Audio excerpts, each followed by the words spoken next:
Hello guys, welcome to rigging tutorial. So today we have finished the weight on the body only, and we're gonna move on to copy the skin weighting and then create controllers for the arm. So let's start doing the copy skin weighting. Okay, if you do it right away, you will not be able to do that because it doesn't know what joint is being banded with the jacket yet. In fact, the jacket is not banded with anything. So you have to band the geometries with the joint before you copy the skin weightings. Well, you can grab the entire thing here and then the joint, do a band skin. Let's just use the default setting here so they're all banded. It will automatically or skip the ones that are already banded with the skin, which in this case is the body. Okay, so now everything is banded, but their weighting is not as good as the body, right? So how do we fix that? We just select the body and then the one of the garment and do skin, copy skin weight here. Let's do the same thing for the shirt and then the belt and the pants and eventually the shoe. Okay, you have to do that one by one, and hopefully you don't have a lot of class. Okay, now it's better now because we have copied the weighting, but it's not perfect here or there because those parts are not really close to the body parts, to any part that is on the body. Okay, so that means the copy skin weighting doesn't really work for them quite well. So I have to fix those things. Alright.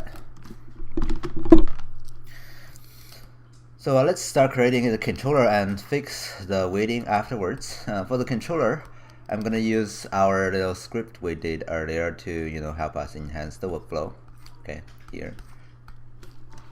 The idea is very simple. We just make the manual creation of the circle grouping and mesh transformation all done automatically using this little script. Just in case you forget how to do that manually, what we do is we go for a circle here. Okay, delete the history, name it AC something. I'm gonna do the shoulder, so AC left shoulder. And we're doing FK, so AC left FK shoulder. Group it and copy the name, paste it in the group, and then pass in GRP. Okay, and then you grab the group and the shoulder joint, do a modify match transformations, match all transform. That's gonna bring our little circle or our controller to where the joint is and also align it properly. And then you want to grab all the vertices and then scale it up, rotate, do whatever you want to reshape it to make it better looking and more or less like the controller you're creating. For example, the shoulder, I will do something like this. Oh. Again, the shape doesn't really affect how things are working, it's just the shape. So you need to do the same thing again for the elbow and the wrist. That's how you do that manually. Our code does that automatically. I went you through how to do that. Where did I put it? Here. Right. So you can just grab all 3 joints and then use that to create the controller. Okay. So let me do that here. Now we have 3 controllers and they're like this. But before we use those controllers to control the joint, I don't want to change how my joint hierarchy here. I don't want to destroy it at all. I want to keep it like this. So I'm gonna actually duplicate my shoulder joint and Shift P to unparent it. And then I don't need any finger duplicated. I'm gonna use those 3. Let me make them smaller. I'm gonna use those 3 to drive my original banding joint here, and I'm gonna rig those 3 using my controllers. So that way we're separating the deformation joint system, this one here, that is actually doing the deformation, separated away from the motion system we're going to apply controller on. That way we're decoupling the two things so that we can switch, swap, make changes, and we can do that without affecting the other system. Okay. So let me rename this joint chain by grabbing them all and then search and replace name. I'm going to search for underscore left underscore and switch swap it with underscore left drv underscore. That way they're called JT left drv something instead of just JT left shoulder, just to get away get rid of name clashing. So now they're all named uniquely, okay, or their name are now all unique.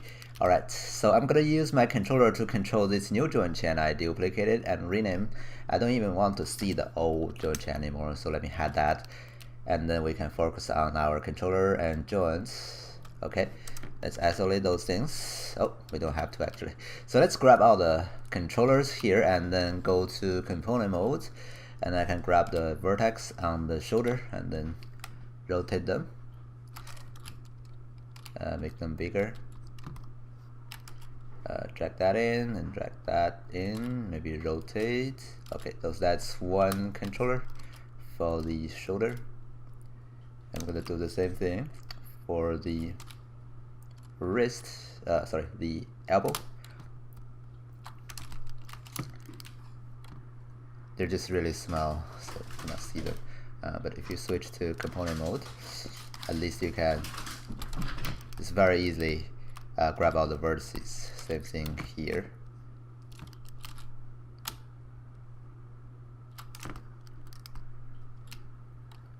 One more turn, just to make it align with the direction of the joint. So I didn't change their transformation at all. All I changed is their shape by grabbing their vertices.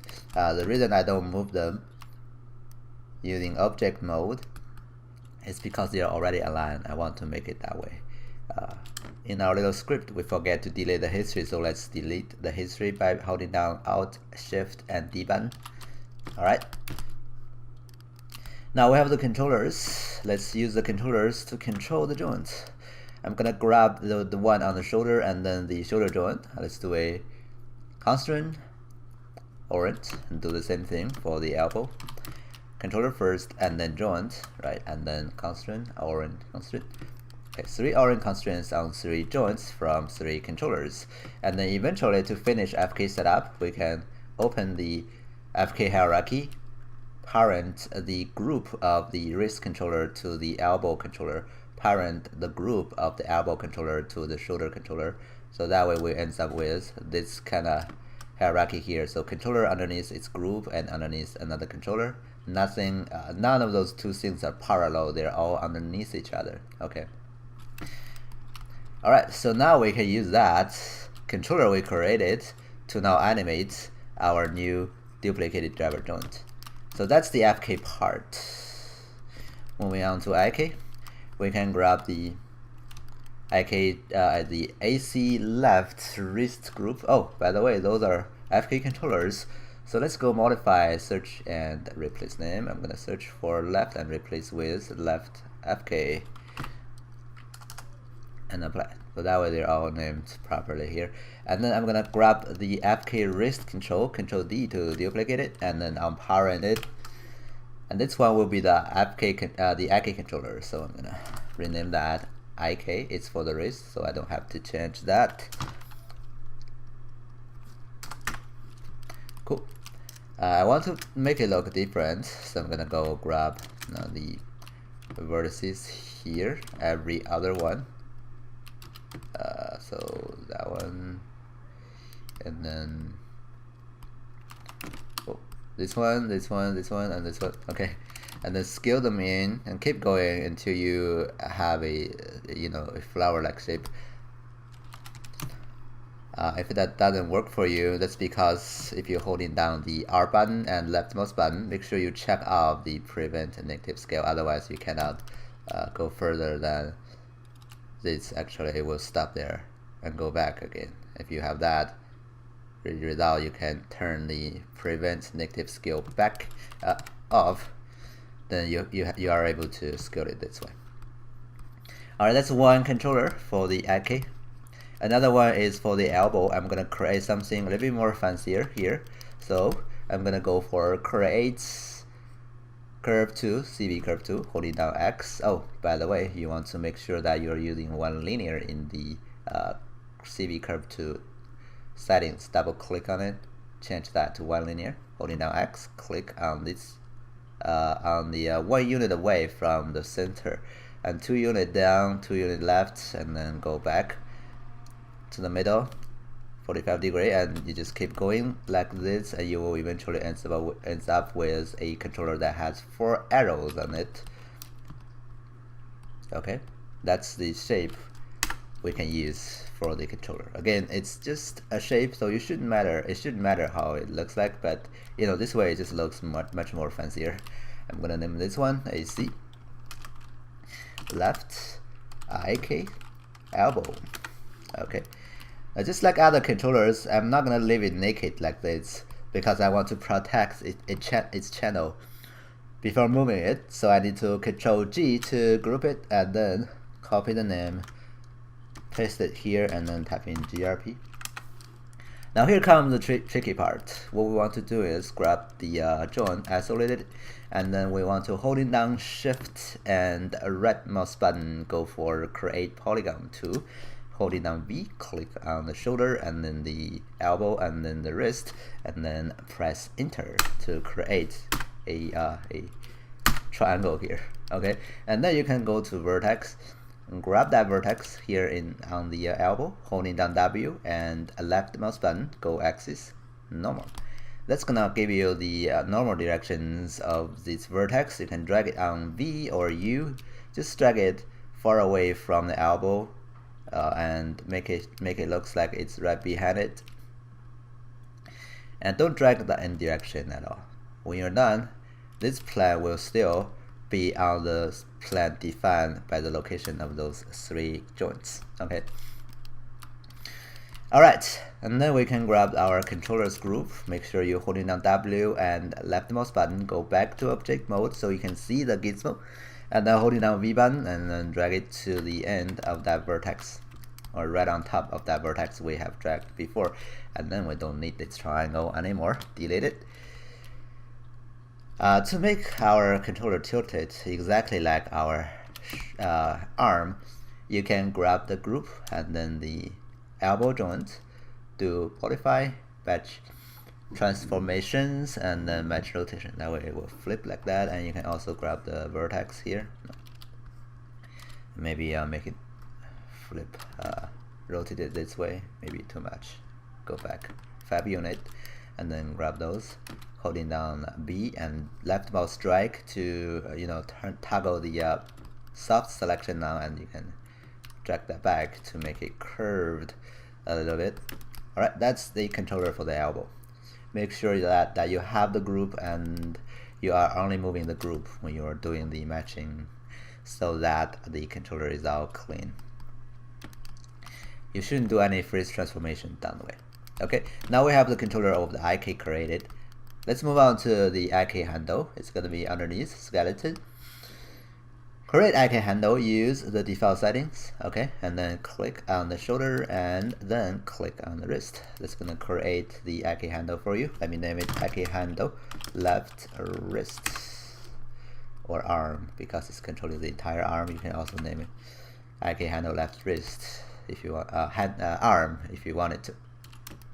Anyway, we have the controller now, the handle now. Just select the handle, middle mouse drag it underneath the wrist, IK wrist controller here to parent it underneath it. Now when you drag the controller, you can control the arm like this. Okay. Alright, another thing we want to do is use this IK elbow controller to pull vector constrain the handle. So grab the last controller we created, this for arrow one, and then control select the IK handle left wrist. The IK handle we just created in the outliner, and then we can go for constraint pull vector. Okay, that way when you drag this guy, you can control where the elbow is. That's the full control we can have on the IK for now. Okay, then let's move on to okay, this is where we actually ended in section 2. So if you're in class section 2, you can stop now. All you have to do is do the same thing on the other side. If you are from section 1, we did more. We created a slider to control the blending between IK and FK. So let me do that. I'm gonna go create a circle here, and then go to the transformation node underneath attribute editor, and then go for limit information, translate, toggle all 3 translate limit on, and change y and z all to 0. So y and z now cannot move at all, right?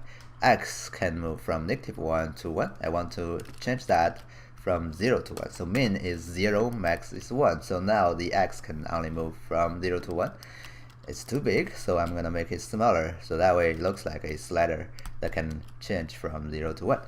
I also want a little range for it, so that's gonna be our curve 2 again, CV curve 2, holding down X, click on the origin and then the end, the Y unit away from it, and then we can have a range to indicate where we are on the slider, where the slider is across its entire range. Let's rename things. So this one is AC, left arm, IK, FK, blend. And then the curve here will be called IK, FK, blend, GRP. Not GRP actually, range, sorry about that. And then you can group them together and then name this one GRP actually. And then here you can grab the range one because I don't want to select it when I drag a rectangular to select my slider. So I can grab the range and then go display, object display, and template it. That way I cannot select it anymore. Okay. Now to move it to the right position, we can grab it and then shift select the elbow joint to modify, match transform, match all transform. And then we can grab the group again and then drag it out, maybe scale it up. You can do whatever rotation, scale, and movement on it. Just to move it to a proper position you think it should be. And then eventually to, let me move it a little bit further away. And eventually to make it follow the arm, just to grab the arm or the elbow joint and then control select the group to a parent constraint. Okay. Now it follows. And I can use this slider to control the IK-FK blend now. The IK-FK blend is a attribute on the IK handle here. Okay. When it's 0, FK will take over. And when it's 1, IK will take over. Okay, so that's what that is. I'm gonna go for a node editor here. Grab my controller in by middle mouse drag it from the outliner. I don't need this shape. Okay, so move it away. And then let's also middle mouse drag the IK handle in. Press 3 to open both. And open translate of the controller, drag translate X to the IK blend. And that's everything we did in section 1. So we did one more thing, which is good. Now when the slider is when the translate X is 1, or the slider is all the way to the bottom here, the IK should take over. If you grab the slider and drag it back to 0, FK now will take over. And you can control how many percentage IKs and FKs controlling. You can blend between IK and FK. That's why we call it IK-FK blend. Alright. So that's everything we did. We haven't finished it yet, but I think it's a good time to stop because, you know, I don't want to rush anything. So one last thing I want to go is fix the weighting here. So I'm gonna go back to my old joint system, and then I'm gonna go for the shoulder and then just rotate it up, and then go for pent skin weighting. Let's just fix the weighting when we were doing pent skin weighting, and I'm gonna go for it doesn't really show me. Maybe I have turned off the color feedback here. Anyway, so let me fix the weighting here real quick. I do encourage you to fix the weighting too, otherwise it's gonna look ugly, whatever, no matter how fancy your control is. So I'm gonna grab that vertex and then go hammer skin weight, just to move it back to where it's supposed to be, and then I can use my brush to refine it. I don't think it should be controlled by other things at all. This part should follow the shoulder joint altogether, so that's why I'm filling it with 1 on the shoulder joint. Maybe not that guy. Okay, and then here I need a lot of fixing. I think I need to go back to the chest and just to bring some of the vertex back.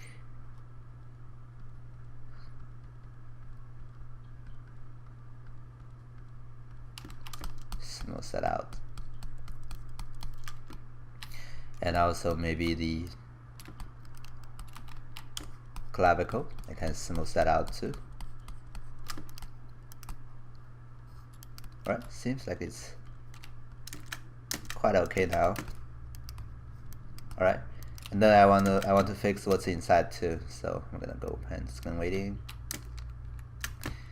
and then do the same thing. So the span 05, the chest joint, should take something back up here, and maybe smooth that out, and I can smooth that out there too. Okay, good enough. Alright, so just fix the weighting down the way when we're doing the control. We haven't used our driver joint to control the actual binding joint yet, but it's really easy to do. We'll do that at the beginning of next class maybe. Okay, so that's gonna be it for today, and again, your assignment is just repeat the same thing on the other side of the arm, and make sure that you have everything working. Okay, so thanks for watching, and I'll see you in the next time.